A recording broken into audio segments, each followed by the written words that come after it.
there might be codicils to that. Freedom of expression, some potential educational utility, the pleasure that's a consequence of sexual utilization of pornographic material. But I would still say, seeing all that it's not a net social good. It doesn't do the people who produce it or who consume it any good. And I don't believe that anyone feels like a better human being after utilizing pornography for sexual gratification. Now, you might say, well, that's because they've been shamed about sex since they're born. And, and that's a consequence of our crooked culture. And, in a utopian world, we wouldn't have that shame. And it's way more complicated than that.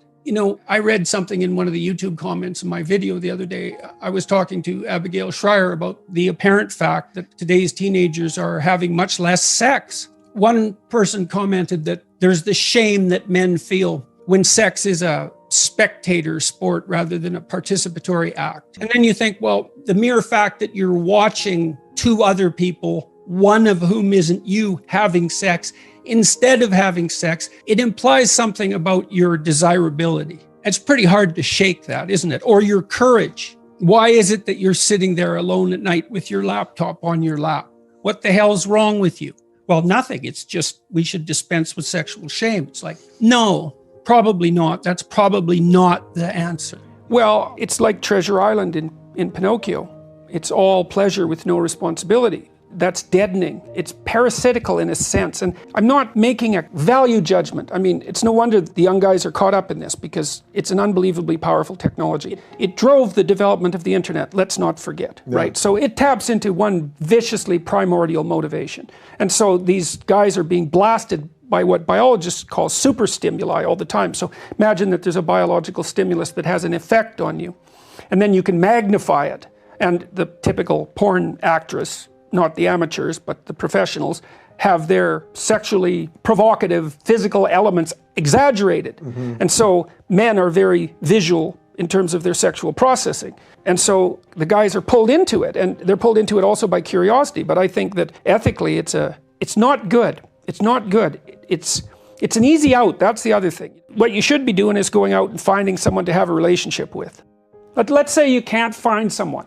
Well, then you might say that's an indication you should change. It is, in fact, an indication that you should change. Because what better indication are you going to get than that no one wants to be intimate with you? It's the ultimate rejection, and that's partly why men are terrified of it, and I understand that. And I understand the MGTOW guys, who are recommending that men don't enter into long-term permanent relationships with women. I understand where they're coming from. Well, they're providing a lot of young guys who need a kick to go out there. Right, they're actually giving them the back door. They're giving them a rationale, yeah, and I've seen this have very detrimental effects on a number of people already, and partly in my clinical practice, because the young guys who aren't successful, they're looking for a reason why women are terrible, because otherwise they have to think, well, they're just not presentable, which is what they do have to think, because that's almost the definition of presentable. And then the MGTOW guys give them a rationale. We are in a gynocentric world and females have got control and they'll wipe you out if they have the opportunity. It's like some females will do that to some guys some of the time, and sometimes it's brutal. I've had clients who've been dragged through the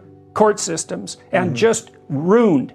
And I was unable to help them. I did everything I could to maneuver and negotiate and plan and strategize so carefully to get them to do everything right, and it didn't help. I mean, the court systems can be absolutely brutal to men. It's awful. Yeah, that's really interesting. So the guys that are taking the easy out on that, so to speak, and disconnecting from having those relationships, in a way it's the same, it's just a different out that porn is replacing for that human connection too. There's a novelty edge in pornography, like there is in so many quasi-addictive phenomena. Because novelty is a sexual kick, it has to stay novel, and that means that over time it's going to become more extreme. So that's not good. Well, so how do you resensitize yourself in some sense? Well, you stop.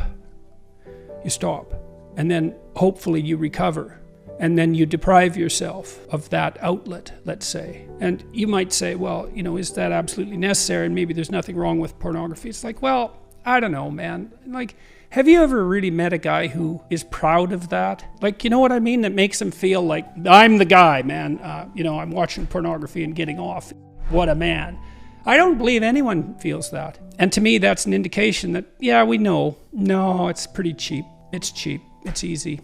I say that knowing that I believe the research evidence shows that if you introduce pornography into a community, that rates of sexual crime committed by men upon women actually decline. So there is perhaps some utility in the outlet. But, that's a unidimensional analysis and doesn't take into account all the other effects of pornography.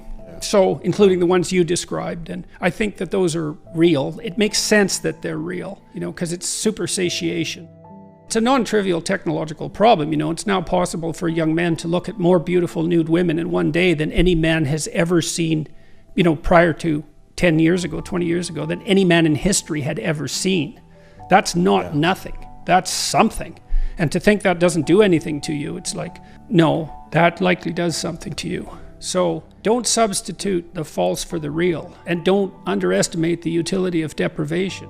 What advice would you give to someone looking to quit porn?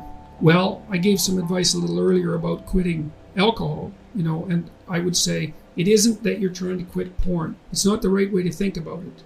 The right way to think about it is that you're trying to figure out how to have a better life. And so you have to figure out, well, I would say do the future authoring program and keep your porn addiction in mind and think. So in the first part of the future authoring program, it asks you a bunch of questions about what your life could be like in 3 to 5 years if you took care of yourself like you were someone that you cared for. Then it asks you questions about your friends and your family and your career and your time outside of work and your health and, the important dimensions of life. And it asks you to spend 20 minutes writing about how good your life could be in 3 to 5 years if you got your act together and did what was good for you. And then it asks you to write about the hell you could be in if you didn't. And so I would say you really need to do that, because porn isn't the issue. The issue is that you're not living your life the way you want to. And so you need a vision of life that's more compelling than the porn. And you need a counter vision too that frightens you, because otherwise porn is obviously extraordinarily gratifying in the short term, but you seem to be suffering from the medium to long-term consequences of its use. And so you need a story that you can tell yourself that's really deeply thought through about why this is not appropriate for you, how it's hurting you, and how it's minimizing you and perhaps making you embarrassed and ashamed and more socially isolated and all of that. So I would say think about it as cleaning up your psyche and your behavior rather than merely stopping porn. You also might want to write down, and you could do this in the negative vision part of the future authoring program. You got to write down everything bad that you think porn is doing to you, because obviously you have some suspicions that this is not good for you, right? That it's actually harming you in some important way. And so you need to be fully cognizant of what those ways are and then take them seriously and decide if that's the pathway through life on which you wish to travel. And so, and then I would also say good luck to you. It's a very good idea to identify one of your weaknesses and work on it. You can strengthen yourself substantially by doing that.